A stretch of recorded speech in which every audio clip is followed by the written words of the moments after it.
The discovery.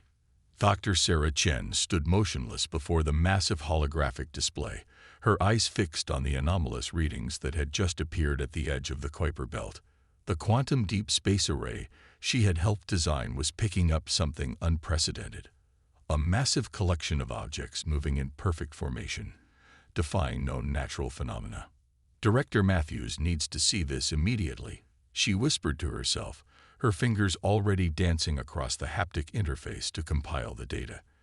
The underground facility housing the array, hidden beneath the Antarctic ice sheet, had been monitoring deep space for 15 years. Today, it had finally caught what they had been waiting for. Within 30 minutes, the facility's secure conference room was filled with the world's top scientists and military leaders, connected through quantum-encrypted channels. Director James Matthews, a stern-faced man with graying temples, stood at the head of the table, his expression grave as he absorbed the implications of Sarah's discovery.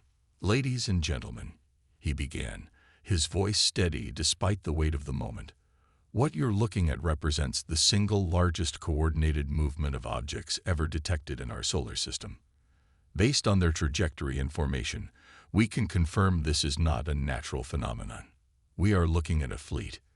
The room erupted in murmurs, but these were not the panic-stricken whispers of the unprepared.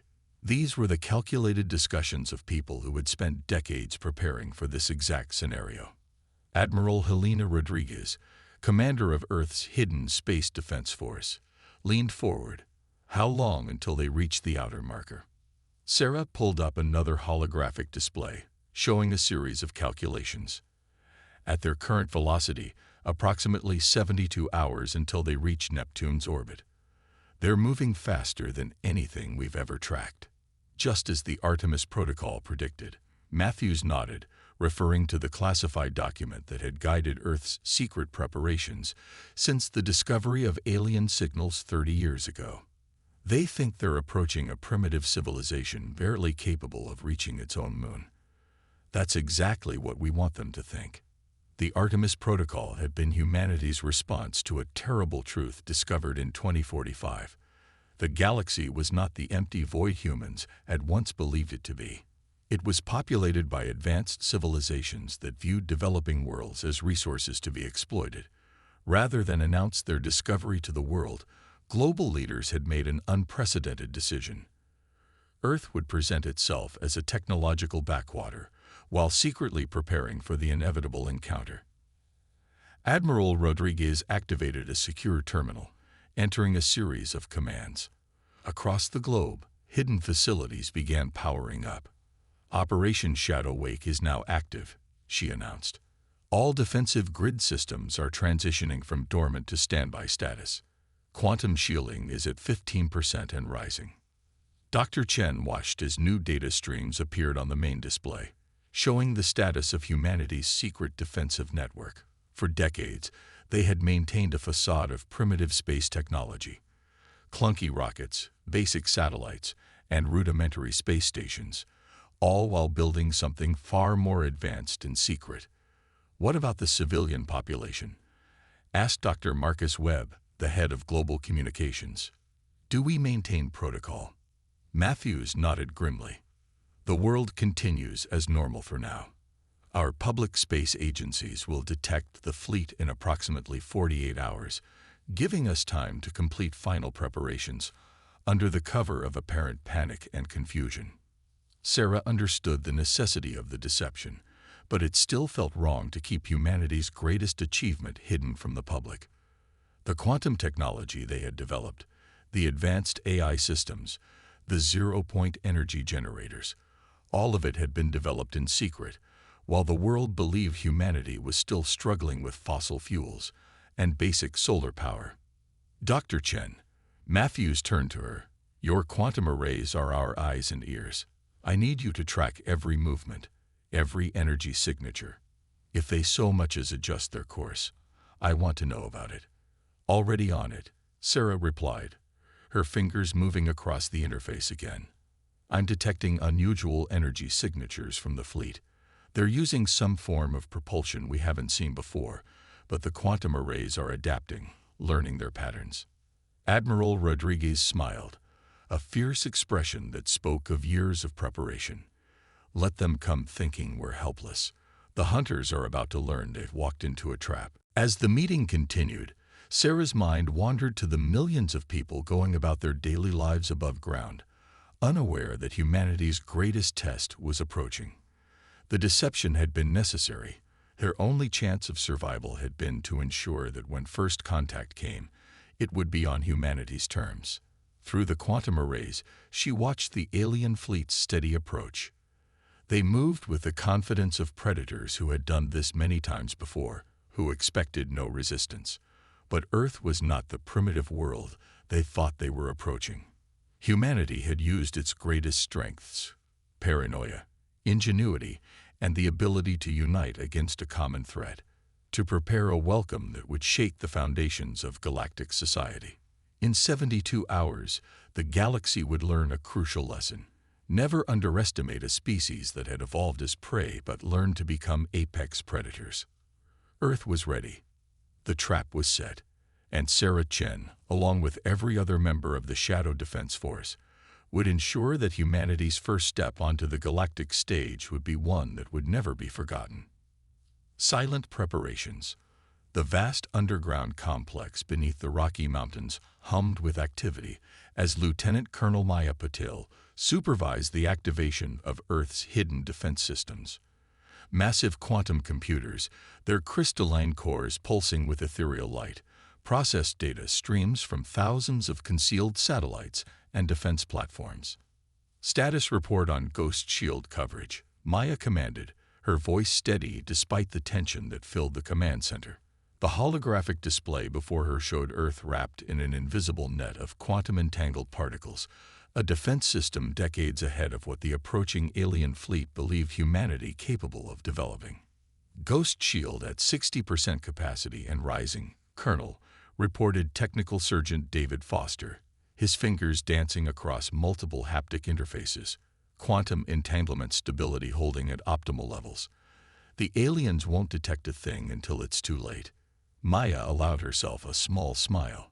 The Ghost Shield was humanity's masterpiece, a planetary defense system that existed partially outside normal spacetime, making it completely undetectable to conventional sensors. When activated, it could redirect energy weapons, scramble targeting systems, and even create localized time distortions. The facility's main doors slid open with a pneumatic hiss as Admiral Rodriguez entered, accompanied by Dr. Chen from the Antarctic facility. Their presence here meant the situation was accelerating faster than anticipated. Colonel Patel, Rodriguez called out, her voice carrying across the command center. The fleet has increased speed. They'll reach Mars orbit in less than 24 hours. Are we ready?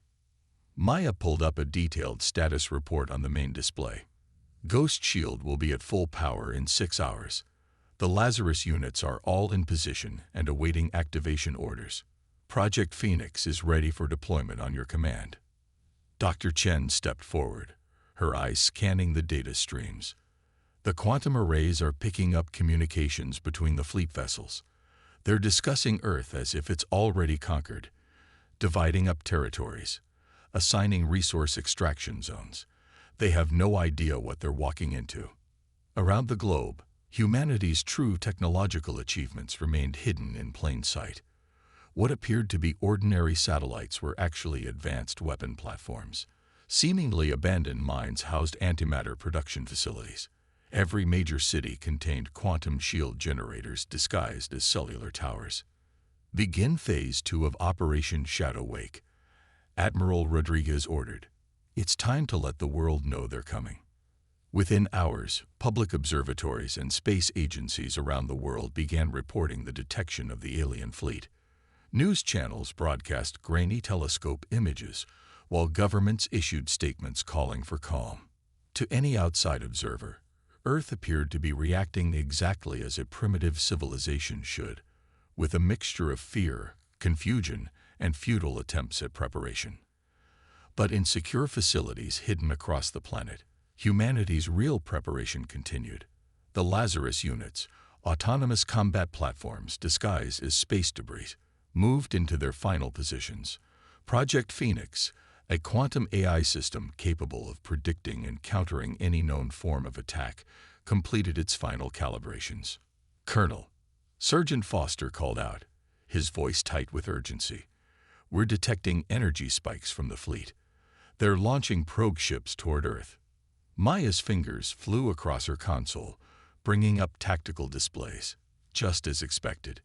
"Dr. Chen, are the honeypot satellites ready?" Sarah nodded, her expression grim. "The decoy systems are active. When their probes scan our satellites, they'll see exactly what we want them to see. Primitive communication systems, basic weather monitoring, and outdated military hardware." The probe ships, sleek vessels barely larger than Earth's supposed most advanced satellites, decelerated as they entered high orbit. Their sensors began actively scanning Earth's infrastructure, completely unaware that they were being fed carefully crafted misinformation. "They're transmitting data back to the main fleet," Dr. Chen reported, monitoring the quantum arrays. "The lead ship is sending what appears to be a status update to their command structure." Maya watched as the quantum computers translated the alien transmission in real time. "Target world confirmation complete. Technology level. Pre-FTL. Military capability. Minimal. Resistance potential. Negligible. Proceeding with standard resource acquisition protocols." Admiral Rodriguez's laugh was cold. "They're so convinced of their superiority that they're not even bothering to look deeper. Humanity's greatest advantage has always been our ability to be underestimated." In the hours that followed, Earth's public face continued its charade of panicked preparation. Military jets conducted obvious patrol flights, governments held emergency sessions, and civilians were advised to remain calm while authorities assessed the situation. Meanwhile, in the hidden command center, Maya oversaw the final preparations for humanity's true response. The Ghost Shield reached full power, its quantum matrix extending well beyond lunar orbit. The Lazarus units completed their final system checks, their advanced weapon systems primed and ready. "Message from Director Matthews," Sergeant Foster announced. "Project Phoenix has achieved full cognitive synchronization. The AI is ready to coordinate our global defense network." Maya studied the tactical displays showing the approaching fleet. Their formation was perfect, their confidence absolute. They had clearly done this many times before, stripping resources from worlds too primitive to resist effectively. "They think they're following a well-rehearsed script," Maya mused, watching the alien ships move into their attack positions. "But humanity has been writing our own version for decades." Admiral Rodriguez stepped forward, her presence commanding attention. "Send the encrypted activation codes to all defense grid commanders. When these invaders make their move, humanity will show them exactly how much they've underestimated us." As the alien fleet approached its final attack positions, Earth's hidden defenders stood ready. Years of preparation, countless resources, and humanity's greatest scientific achievements had led to this moment. In less than 12 hours, the galaxy's power structure would be forever changed. The trap was set, the bait was taken, and humanity's moment of revelation approached. Deep beneath the Rocky Mountains, Maya Patel and her fellow defenders waited with quiet confidence. They had trained for this moment their entire careers, preparing to protect a world that didn't even know it needed protecting. The aliens believed they were approaching a primitive world ripe for conquest. Instead, they were about to encounter humanity's full technological might. A reveal that would shake the foundations of galactic society and establish Earth as a force to be reckoned with. In the command center's dim light, Maya watched the countdown timer tick steadily toward zero. Soon, the galaxy would learn a fundamental truth. Humanity's greatest strength wasn't in its weapons or technology, but in its ability to unite and prepare in secret, waiting for the perfect moment to reveal its true power. The deception. The alien fleet's arrival in Earth orbit was a sight that would have inspired awe, if anyone on the surface had been able to see it through the carefully manufactured cloud cover. 7 massive command ships, each larger than Earth's tallest skyscrapers, took position above major population centers, while hundreds of smaller vessels formed a net around the planet. In the New York Underground Command Bunker, General Marcus Way watched the theatrical display with cold amusement. "Right on schedule," he muttered, as the first transmission from the alien fleet lit up the quantum communications array. The alien message boomed through every electronic device on Earth, a show of technological superiority, meant to cow the primitive humans. "People of Earth, you are now under the protection of the Galactic Concordat. Resist, and you will be eliminated. Comply, and you may serve." Dr. Isabella Santos, head of Project Phoenix's AI development team, stood beside the general, her dark eyes reflecting the holographic displays. Phoenix has analyzed their communication patterns. They're using standard subjugation protocols. They expect mass panic, followed by desperate and uncoordinated resistance. "Then let's give them exactly what they expect," Wei responded, activating the Global Response Network. Across the planet, carefully orchestrated chaos erupted. Military bases launched outdated fighter jets that were promptly swatted from the sky by alien interceptors. Ground forces fired primitive missiles that dissipated harmlessly against the invaders' shields.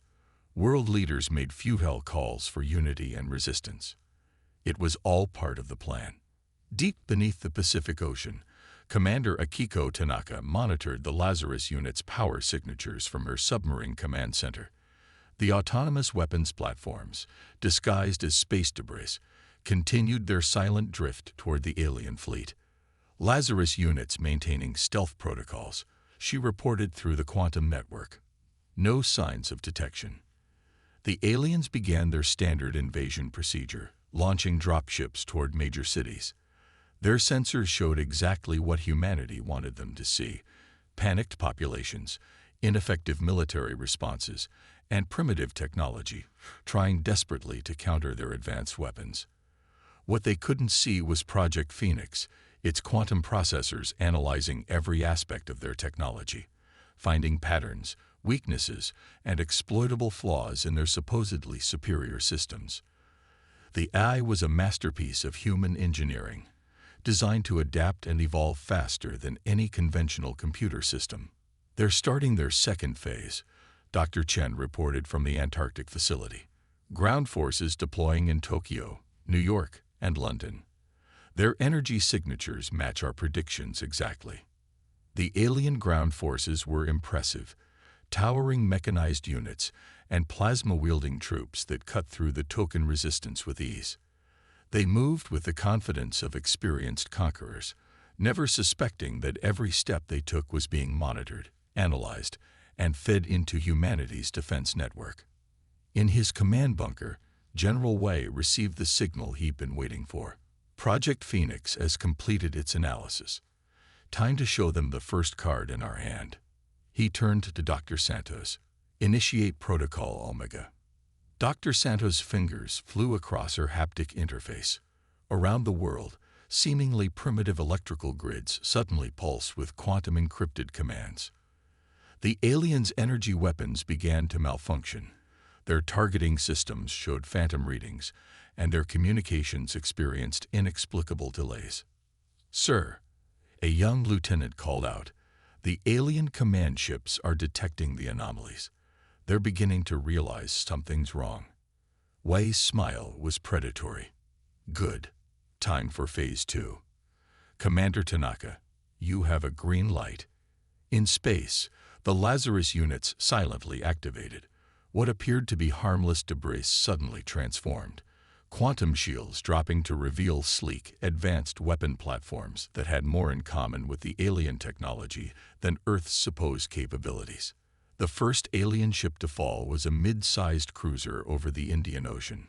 One moment it was maintaining its patrol pattern. The next, it was split in half by a weapon that shouldn't have existed on Earth. The Lazarus units struck with surgical precision, targeting engines, weapons, and communication arrays. Panic spread through the alien fleet. Real panic, not the manufactured chaos they'd been witnessing on the surface. Their sensors, finally pushing past the carefully crafted interference, began to detect the true extent of Earth's defensive network. "They're attempting to regroup," Dr. Chen reported, her voice tight with excitement. "Their command ships are raising additional shields and charging their main weapons." "Perfect," Y responded. "Time to spring the main trap." "Dr. Santos, activate the ghost shield." Full power. The quantum shield that had remained dormant around Earth suddenly sprang to life. But instead of creating a defensive barrier, it did something the aliens had never encountered before. It created a quantum entanglement field that linked their ship's systems to Project Phoenix's control network. For a brief moment, the alien fleet hung motionless in space as their advanced technology was turned against them. Weapons powered down, engines failed, and communication systems went dark. The mighty invasion force found itself helpless, trapped by a civilization they had dismissed as primitive. General Wei opened a channel to the alien command ships, speaking for the first time since their arrival. "This is Earth's Defense Command to the Galactic Concordat invasion fleet. Perhaps we should discuss the terms of your surrender." The silence that followed was broken only by the sound of humanity's hidden defenders emerging from the shadows. Across the globe, advanced fighter craft rose from underwater bases and mountain hangars. Quantum weapon platforms decloaked in orbit, and in every major city, the seemingly primitive human military forces revealed their true capabilities. The deception was complete. The hunters had become the hunted, and Earth was about to demonstrate why underestimating humanity was the greatest mistake any species could make.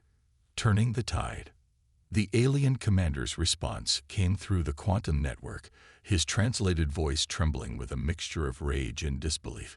"This is impossible. You're nothing but primitives. We've conquered dozens of worlds like yours." Admiral Rodriguez, now coordinating from the lunar defense station that had remained hidden beneath the moon's surface, allowed herself a small smile. "That was your first mistake. Assuming we were like the others. Humanity has always excelled at learning from the mistakes of those who came before us."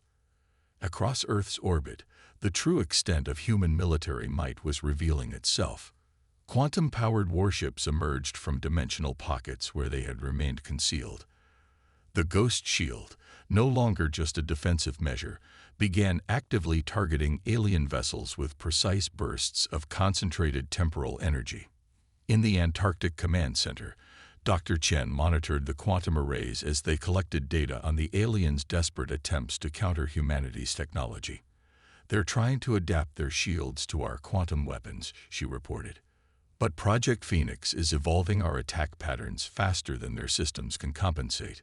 The alien ground forces, cut off from their fleet's support, found themselves in an equally precarious position. The primitive human military they had been effortlessly pushing back suddenly transformed before their eyes. Soldiers activated advanced powered armor hidden beneath standard uniforms. Tanks and aircraft shifted forms, quantum technology allowing them to reconfigure into more advanced combat platforms. Lieutenant Colonel Maya Patel, now commanding ground forces in Europe, watched through her neural interface as her troops engaged the increasingly desperate alien infantry. They trained to fight primitives with spears going up against their energy weapons. She commented to her tactical eye. Instead, they're facing an enemy that had decades to study and improve upon their own technology. The aliens' supposedly superior weapons proved ineffective against human quantum shields, while humanity's hybrid technology, a combination of conventional physics and quantum manipulation, cut through their defenses with devastating efficiency. The invaders' rigid tactical doctrine, developed over centuries of easy victories against less advanced civilizations, crumbled in the face of humanity's adaptable combat style. Commander Akiko Tanaka's Lazarus units continued their systematic dismantling of the alien fleet's support vessels. "Target their logistics ships," she ordered. "Let's show them another human specialty, fighting a war of attrition." The alien command ships, their initial shock wearing off, attempted to coordinate a counterattack. Their weapons, powerful enough to level cities, charged for a devastating barrage. But humanity had prepared for this moment as well. Project Phoenix detecting power buildup in enemy capital ships, Dr. Santos reported from her station. "They're attempting to overload their reactors. planning to take as many of us with them as they can. General Wei's response was calm and measured. Initiate Protocol Thanatos. Let's show them just how deeply we've infiltrated their systems. Throughout the alien fleet, emergency alerts suddenly blared. Their own computer systems, compromised by Project Phoenix's quantum infiltration, began executing emergency shutdown protocols. The mighty warships, pride of the galactic Concordat, found themselves powerless, drifting in space. "This is your final warning," Admiral Rodriguez broadcast to the alien fleet. "Your ships are under our control. Your ground forces are surrounded. You have two choices: surrender and face judgment for your attempted invasion, or force us to demonstrate just how completely we can destroy you." On the primary alien command ship, panic gave way to chaos as the truth became clear. They hadn't stumbled upon another primitive world to conquer. They had walked into a carefully laid trap set by a civilization that had spent decades preparing for this exact moment. The human response had been devastatingly thorough. Every alien attempt at resistance was met with countermeasures that seemed specifically designed to exploit their weaknesses. Their tactical doctrine, unchanged for centuries due to its consistent success, now worked against them as human forces predicted and countered their every move. In New York, General Wei received the first surrender signal. "The secondary command ships are standing down," he announced to the Global Defense Network. "Their ground forces are laying down arms." But the primary alien command ship, hosting the Concordat's senior leadership, remained defiant. "You think you've won." Their commander snarled through the communication channel. "Our empire spans hundreds of worlds. This victory will bring the full might of the Concordat down upon your planet." Admiral Rodriguez's response was cold and precise. "Look at your long-range sensors. Really look." As the alien commander did so, his ship's systems revealed what humanity's quantum technology had been hiding: a massive construction project on the far side of the moon. A network of quantum gates, powerful enough to transport entire fleets across the galaxy, stood ready for deployment. "We're not trapped on Earth, afraid of your retaliation," Rodriguez continued. "We've been preparing to take the fight to your empire since we first detected signs of your civilization 30 years ago. Surrender now, or learn just how far humanity's reach extends." The silence that followed was deafening.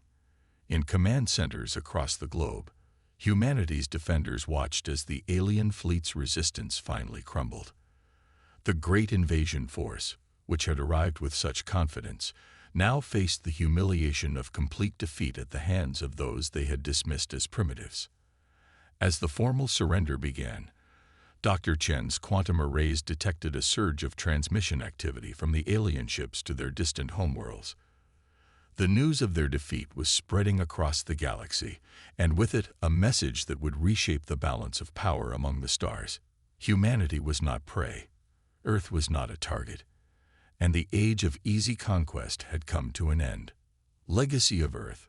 3 months after Earth's stunning victory over the galactic Concordat invasion fleet, the planet's true transformation began. The facades of primitive technology fell away as humanity finally revealed its achievements to its own population.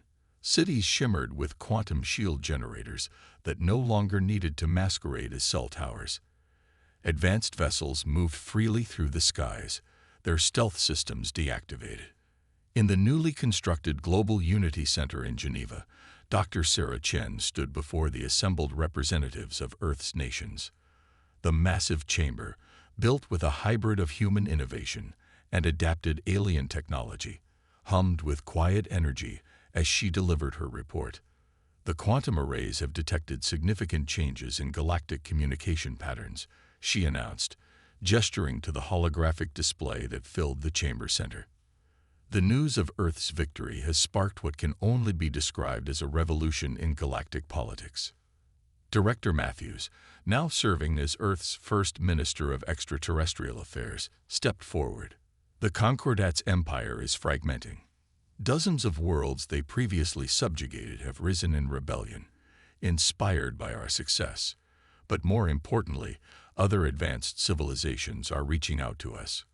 Not as conquerors, but as equals seeking dialogue. The revelation of humanity's true capabilities had sent shockwaves through galactic society. The image of Earth as a primitive backwater had been shattered, replaced by something far more intriguing. A young civilization that had managed to outthink and outmaneuver one of the galaxy's oldest powers.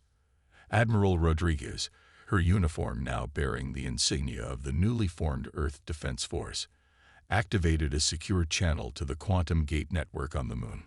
"Our first diplomatic missions have already departed through the gates," she reported. "Earth vessels are making contact with other civilizations that oppose the Concordat's empire.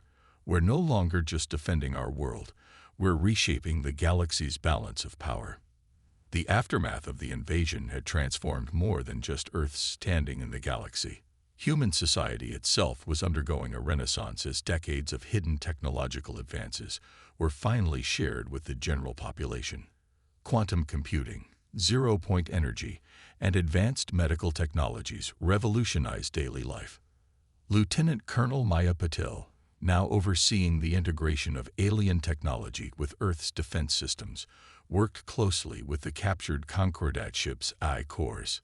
Their biggest weakness was stagnation, she explained to a group of new recruits. They hadn't faced a real challenge in centuries. Their technology, their tactics, their entire civilization, all of it stopped evolving. Humanity's greatest strength has always been our drive to improve, to adapt, to overcome. In the Antarctic facility, Dr. Chen and her team had made another breakthrough. Project Phoenix, combined with data from the captured alien ships, had revealed something extraordinary about human potential.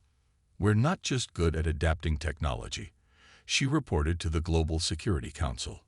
"Our brains are uniquely suited to understanding and manipulating quantum mechanics.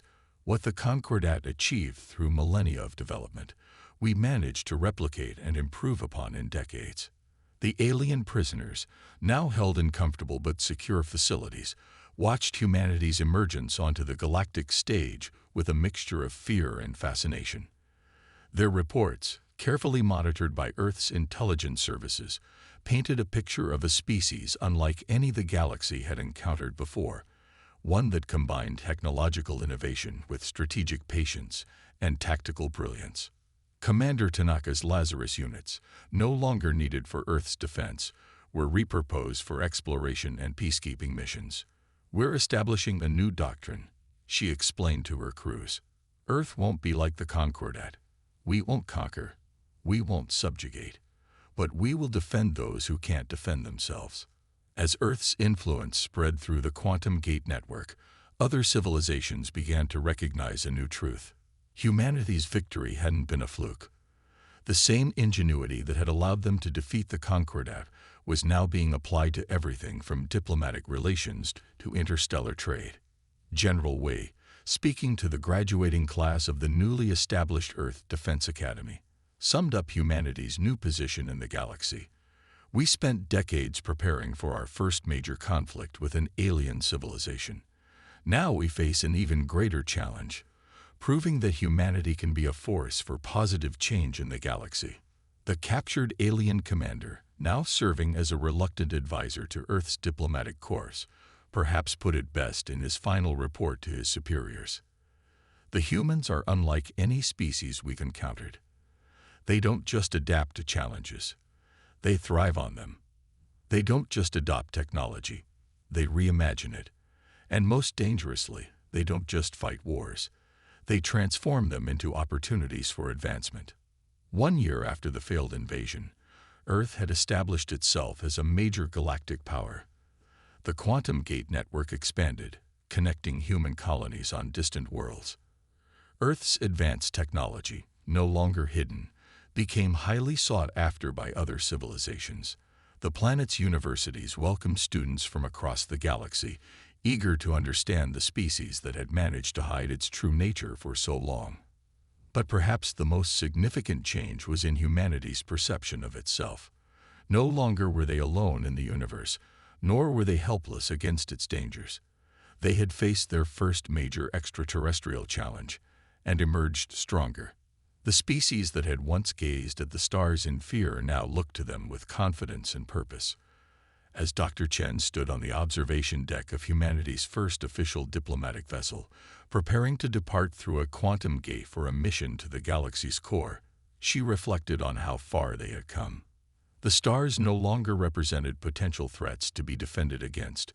They were opportunities waiting to be explored. Humanity had proven itself not just as defenders of Earth, but as architects of a new galactic order. The age of deception was over. The age of human ascendancy had begun.